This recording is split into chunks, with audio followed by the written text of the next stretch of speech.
Welcome to Healing in a Conflict Masterclass,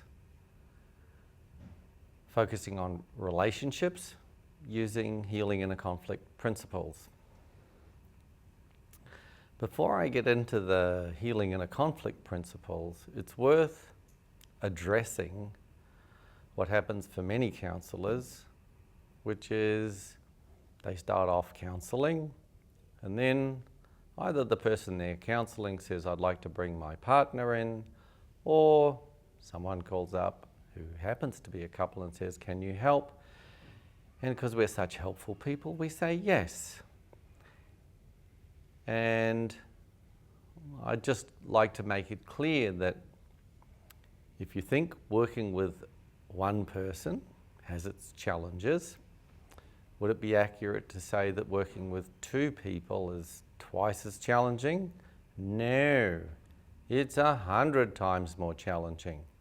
The variables, as soon as you put two people together, and the changes in dynamics and the changes in what mechanism gets triggered in any given nanosecond or moment, is a lot to follow. So just very important to understand that working with couples, the level of difficulty is extremely high.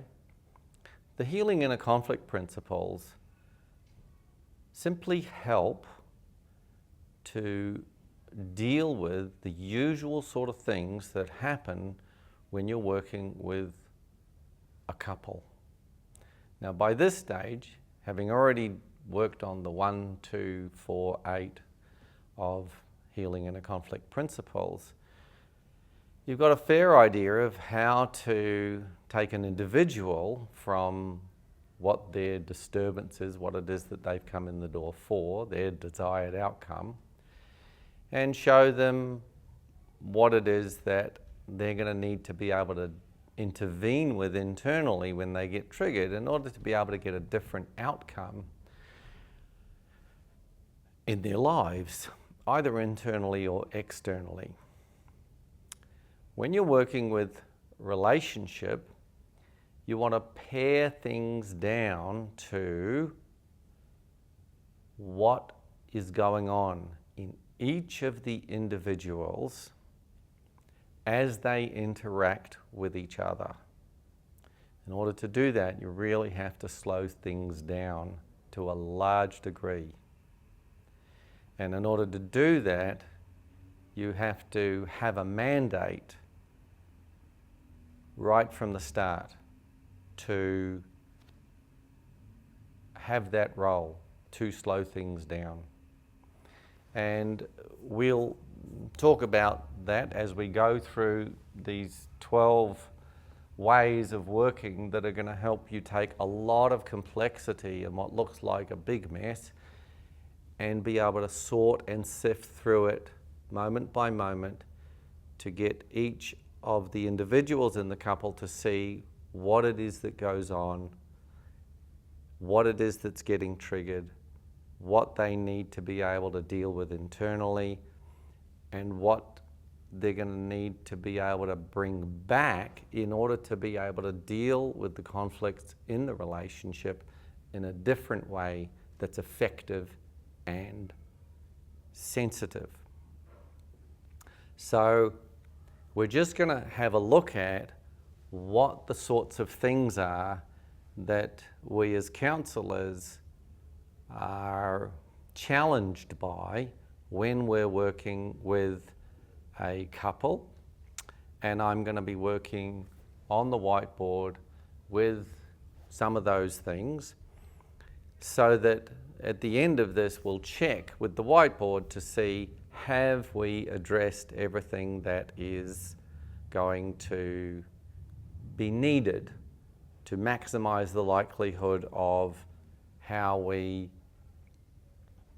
get results with couples. So, what are some of the things that are the concerns that you have when you think about working with couples? And we'll start to just write them up on the board. I'll repeat them as you say them. So for me, it's keeping the session on track and not letting it go into one side naturally.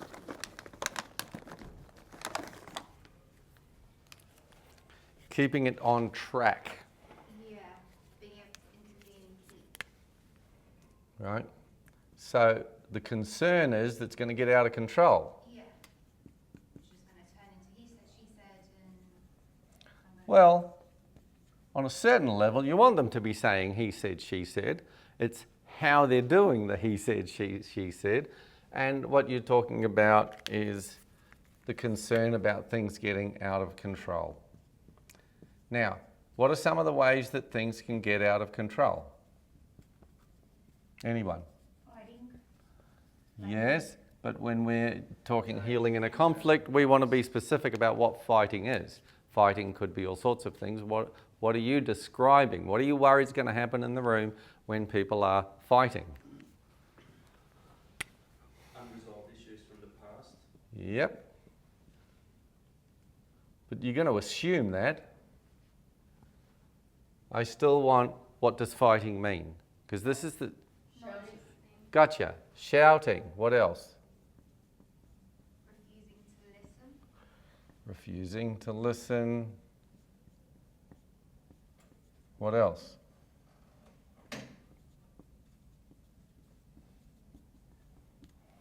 Denials from one of the... Yep. Denials and accusations. Accusations, yes. But can you see that some of these can happen without things being out of control? I'm only interested in this issue of things getting out of control because it's a really big one. It's what most people are afraid of. Not listening to the therapist. Very good. Not listening. And they might be listening, they might not be complying. So I'm going to add in complying to the therapist. And we've talked about fighting, we've talked about shouting, but we haven't talked about physical. Wouldn't you be concerned about that as well? One of them leaving. Definitely. One of them leaving. However, Physically abusive. yes, physical, and let's call it shouting, which is verbal abuse or verbal intimidation. And I call these verbal and physical intimidation because it's accurate and it's non-stigmatizing, whereas abuse is a very big word these days. But can you see that if you talk about verbal or physical intimidation, it says exactly what's going on. Someone's either using verbal or physical in order to frighten someone else into compliance without the whole stigma of calling it abuse. Yes? So there's a lot so far about out of control. One leaving isn't necessarily out of control. It could be one's leaving in order to calm down and come back. But I think what's being described is one leaving and not coming back. Yes?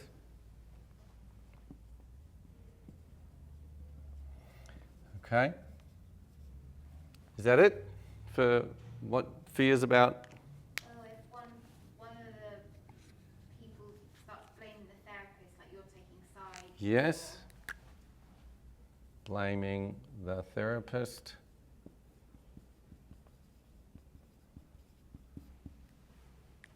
What else? Okay, so that's to do with things getting out of control, keeping a session on track. What else are your concerns around a couple as opposed to an individual?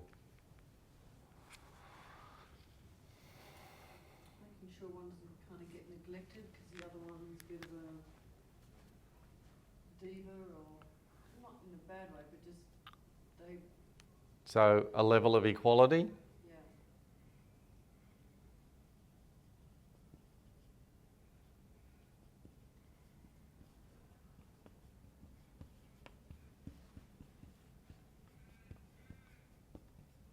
What else?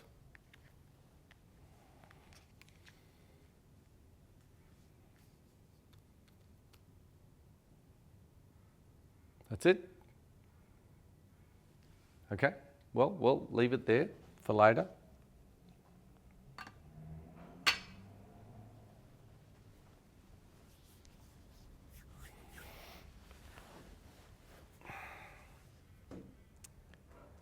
So,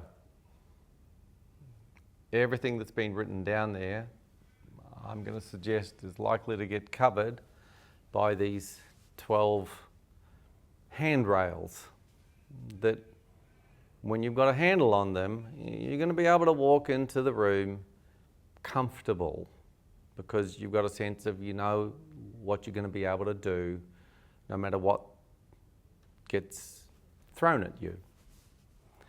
So let's start with referee status, number one. Because this is key to everything else that you do. It's the basis, which is the couple comes in and you're going to give them a spiel. You're going to talk to them about your desire for them to be comfortable, all the sort of things that you do with an individual, you're going to do with the couple. And you're setting the scene by taking over the space initially of how things are going to be, which is why this part is really important, because if you just start the session with, so what are we doing? You're going to get all sorts of stuff that is the stuff that you're worried about, which is about getting out of control, because you haven't set the stage of how things are going to be controlled. And it means you setting the scene of being the one who's going, yeah, I'm going to take control here. Because that's going to help them with their comfort. And the way that you do that is you give yourself the mandate to be the referee. Now, of course, you're going to be the referee that's the very good one that you see on football when the soccer players are going nuts and going up to them and screaming at them. And all the referee's doing is going red card, yellow card. They're not even engaging with what's going on. The referee's staying very calm because they know that they can just do red card, yellow card. So these are the things that you're going to need to have clear within yourself about your own ability, which is something you're going to help them with later on, which is going to be limit setting, enforcing the stop or I'm leaving. So this is really important. It's what almost all of us are not able to do well, because you've got the kind of dual side of the coin variation of the walking out, slamming the door, or the staying deer in the headlights when things are, let's say, very insensitive. And so what you're bringing is, I'm going to be the referee here.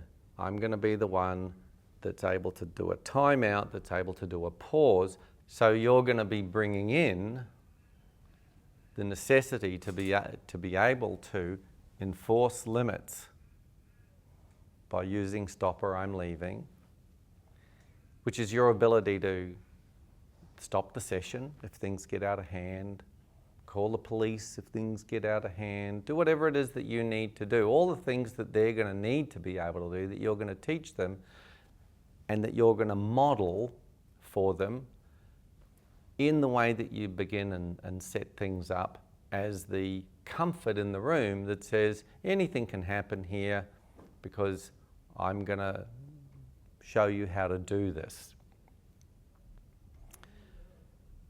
So this first handrail of giving yourself the referee status allows you to slow things down, take a time out, notice exactly what's going on in each nanosecond to be able to show them when they're not effective and when they're not sensitive, and to slow things down so that you can help them see exactly what's going on, who's getting triggered by what, so that you can mark this stuff down as what they're going to need in order to be able to come back later on. In order to have an overview of how to work with relationships using healing inner conflict principles, you're pretty much bringing two individuals together who are coming in as a couple. You're then showing them through their desired outcomes what they're able to do and what they're not able to do in real time by actually getting them to attempt to navigate the conflict that they're unable to do, which is the reason they're in your office. Then you're going to show them where they're effective and where they're ineffective, and where they're sensitive and where they're insensitive. Once that's clear to each of them, then you're going to work with them each individually, just the way that you would with any other healing inner conflict client.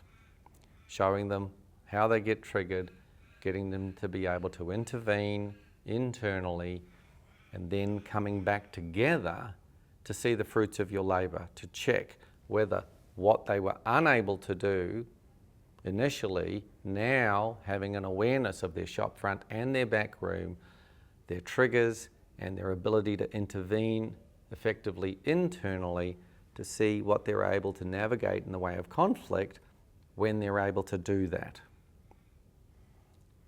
That's the overview. So once you've developed your own mandate for your referee status, got agreement from each of them, then it's their turn. Then we're up to number 2, which is getting a weather report and what their worst case scenarios are. So you want, before you even get into content, to get a sense of what have we got here in the room, what is it like for each of them individually to be in the room, because the likelihood is that it's not easy. There's going to be a lot of stuff in the back room, and the aim with this is to give them as much permission as possible to talk about all of the things that might be their concerns, what they think might happen that might not be ideal. Now, it's also possible that you're asking for a weather report and they go, well, I'm feeling really hopeful. I feel like, we're here and this means that there's possibility for change. And it's also possible that they're going, well, I don't want to be here. The cat just dragged me in and I feel like I'm terrible. Or it could be anything in between. Once you've got a sense of whatever dualities there might be, because there might be, and you need to give permission for it, there might be hopefulness and huge concerns all at the same time. The very fact that they're there says they think it's possible for something to change. They're willing to invest time and money in it. And their experience by definition is they haven't been able to do it yet themselves, which means they'd like that. That's what they're hoping for, whether they articulate that or not. Teasing out their worst case scenarios is something that you may need to help them with. Their worst case scenario might be, as was talked about before, that the other person's going to walk out, that it's going to be the end of the relationship, that there's going to be shouting, voice raising, threats, intimidation, and your job is to let them know that you're going to be making sure that everybody feels comfortable in the room. You'll be addressing that at each moment, and of course you'll be doing that A, by what they tell you, but B, and more importantly, from signals. where you'll be able to slow things down and with the rudder of effectiveness and sensitivity, go, is this effective, is this ineffective, is this sensitive, is this insensitive? So that's what you're wanting to do with your weather report and your worst case scenarios. And this is all before you're getting into, so what are we doing here? What's my job? What is each of your desired outcomes? Now, one of the key things here is to help them move away from we. When couples come in, they tend to talk about we this, and you want to get them to talk individually. Just what their own experience is, what they're wanting individually. And to list what those desired outcomes are, and of course, as you would with an individual, getting very clear what does that mean, and you don't stop until you know exactly what they mean. If they say, well, I just want there to be harmony in the house, you have no idea what that would mean. You need to go, how do you notice that there isn't harmony? And then get very clear about what's going on in terms of behaviours, so that later on you're going to be able to help them with setting and enforcing limits effectively and sensitively. One of the desired outcomes that I would say I write almost all the time with couples is what they want is to be able to navigate conflict effectively and sensitively. And the reason for that is because most of us are not brought up with conflicts being dealt with either effectively or sensitively. So people's normals are very ineffective when it comes to navigating conflict, which is why you see it everywhere, in public, in international politics. We have a terrible track record.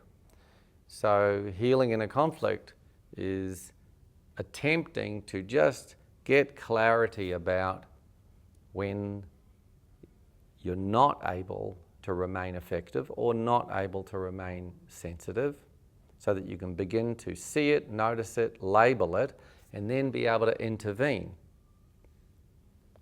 First internally, and then externally, so that when it's coming towards you, you're able to set and enforce limits clearly, effectively, and sensitively. Because this is also the sort of thing that we weren't able to do as a child. And this is usually what follows us to now. And this is what's knocking on the door as healing trying to happen. So as we talk about healing trying to happen, it's probably the key thing to understand when it comes to working with couples using healing in a conflict principles, because as you would work with an individual is exactly the same as you would work with a couple, whereby your perspective is that where these two people are coming from and they're connecting with each other that looks perfect initially is actually equal and opposite. That the very reason that they're attracted to each other from a holistic perspective, from an evolutional perspective, is going to be equal and opposite to that which they have in their back room. So I'm talking after the romantic love stage where it's, will you be this for me and will I be this for you, and yes, isn't this fabulous, and we're so suited, and so that when the gloves are off, there's an equal and oppositeness to that, which is that which was in the shop front that attracted each of them to each other is going to be equal and opposite to what they each have in their back room that they would usually ignore if they could. And a lot of people do manage to just keep that to one side until relationship forces that out, because it's exactly what the other person triggers and exactly what this person triggers in the other person. And it's literally evolution trying to happen, healing trying to happen, using the relationship as a means or a venue for it. And what you're going to help people to see is that it's not something going wrong, even though it looks like that in the little picture. This person's doing this and doing that and not doing that and not doing that, and looks like terrible and what shouldn't be happening, but it's actually healing trying to happen using the relationship as the method for bringing it to attention, forcing attention on that which needs healing for both, in the way of what methods get used in the way of trying to navigate the conflict, and what isn't able to be brought in the way of truth. These are these key aspects of it. So, in order to get a sense of what's going on, we need to work in slow motion with conflict navigation. Now, we've done navigating conflict in other module, and you're going to be using exactly the same do's and don'ts of navigating conflict, which you can use at the beginning, showing them, getting agreement with it, so that it's very clear that there are very clear do's and don'ts of how to navigate conflict. You're not going to expect them to be good at it. It's just for them to notice that they can have a rational sense of, yes, this would be a good idea, and then to notice that when they get triggered, they're not able to, because this will help you later on with points of engagement, which you're going to need to get to eventually. There's a point of engagement with each of them where it's clear to them, where they go, now I see what I need to be able to do that I'm not able to do yet, that I'm asking you for help with, as a means of coming back together to be able to do this conflict navigation effectively. So in order to do that, you have to slow things down, because this stuff happens really quickly, which is why you need your referee status to go, whoa, whoa, whoa, whoa, hold on a second. To be able to notice, okay, what just happened there in the way of, let's call it, not letting the person finish, voice raising, any number of triggered behaviors. And you're literally just helping take notes, helping them notice what's not effective, what's not sensitive, and helping them to see what they need to be able to deal with. Once you've slowed things down, you're going to be able to help them notice what's ineffective and what's insensitive. So ineffective is when someone is saying what they want to change, what's not working, and they're saying it again and again and again, and it's not necessarily getting anywhere. What's insensitive is someone using various forms of verbal or physical intimidation in order to try to get the other person to comply or agree to a particular point of view. And what you're going to be helping them with is the concept of getting to something that's called mutual agreement. That's not necessarily what either of them want, but that something that they can both agree on, using these effective and sensitive means. In order to do that, given that people are going to be triggered, you're going to need to be able to enforce limits and do stop or I'm leaving. Now, you will have set that up at the beginning, your ability in the room to set limits and enforce them so that they can feel comfortable in the room. And when you notice that one person's doing something insensitive to the other, you're going to need to help them see, even though they can't do it yet, you're going to show them later, what would be ideal, which would be for them to be able to label whatever that behavior is, which is what you're going to help them do, to label the behavior and go, stop voice raising, or I'm going to the other room, text me when you're not doing that. And the other one might be stop name calling, or I'm going to the other room. If you're using the conflict navigation guide, a big one is bringing up past incidents. Stop bringing up past incidents, or I'm going to the other room, text me and I'll come back when we're just dealing with the issue that we're talking about right now.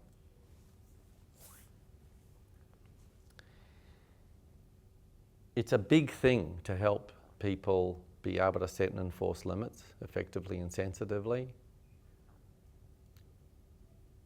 And when you tangibly show someone, as we've shown in previous modules, how to actually get out of harm's way in a way that doesn't require the other person to change, it's a really big thing. It's one of the biggest things that couples need, and the reason why so many end up leaving the relationship in totality is because they can't leave the relationship in the moment. And you need to help them be able to leave the relationship in the moment, which for many of them is very antithetical, or the sense that it's going to trigger all sorts of other things, either in themselves or to do with abandonment. And you need to help them update to an adult in the present moment who can actually just get out of the harm's way when this person's doing this behavior. That's not the end of navigating the conflict. It's not the end of the relationship. It's just, while you're doing this, let me know when you're not doing this and I'll come back and we'll continue. We've talked about seeing the relationship as healing trying to happen, which is really important in terms of how you bring that no matter what's going on in the room, no one's doing anything wrong.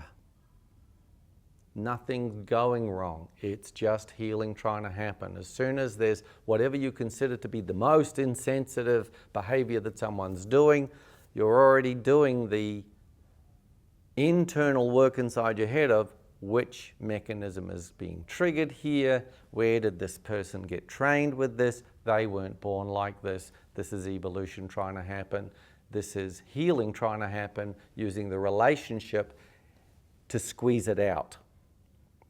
So that your overview is to take a behavior, and instead of what the culture does, which is to stigmatize it, you're going to be normalizing it within an evolutional context without condoning it if it's ineffective or insensitive, to be able to make the distinction and help them understand that many of the methods that were used in order to do relationship, either parent-child or when parent were modeling, were ineffective and were insensitive. And so that each of them can begin to see that they're just playing that out to begin to see which mechanism it is. When the person's unable to say what they want to say, child mechanism. When the person's trying to rearrange the universe in the form of the other person, adolescent mechanism. But to put it in the framework of this is human behavior 101, and there's an ability to be able to intervene with that stuff, which is what you're going to help them with individually once it's clear what that work is. This will get you towards engagement with both of them. Once it's clear what it is that each of them are doing or not able to do that makes it impossible for them to navigate the conflict, then you can show them very specifically what it is that you're going to be able to help them with individually, so that they'll be able to come back and navigate the conflict without the voice raising, without the going silent, in all the different ways that might be with the couple that you're working with. Then, once that's really clear and you've got that clear for each of them, that's the point in time that you're going to work with them each individually. Now that individual work is going to be just like you work with healing in a conflict with any other human who's walking through the door. Very specific to what they want to be able to deal with in relationship. Now, many other issues might come up when you're working with them individually. Your job is to just list them, but keep very focused on that the reason you're doing this work is to be able to go back into relationship and do what you weren't able to do previously. And just list that other stuff for later on once you've done that, because whole can of worms is going to be opened up, but your job is to stay focused on what the original job was relative to the desired outcome for the couple, without losing the pieces of information that you get along the way, but they come later once you've got them back together.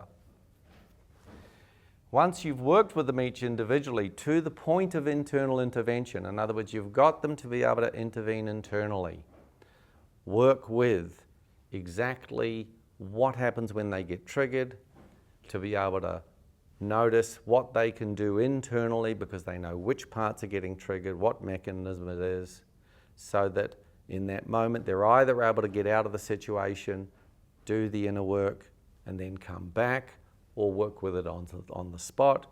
At that point in time, when they're aware of what their shop front is, what their back room is, and they can talk about that, and then when they come back, they're going to be able to do that with each other, understanding each other's front rooms and each other's back rooms. That's a very different conversation.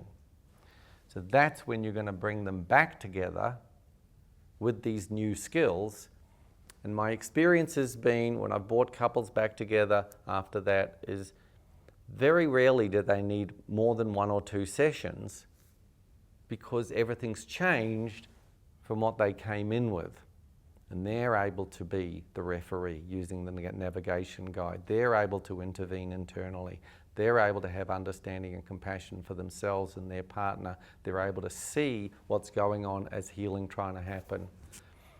And that's a completely different ball game. And that is the 12 handrails for working with relationships. And shortly we'll take some questions.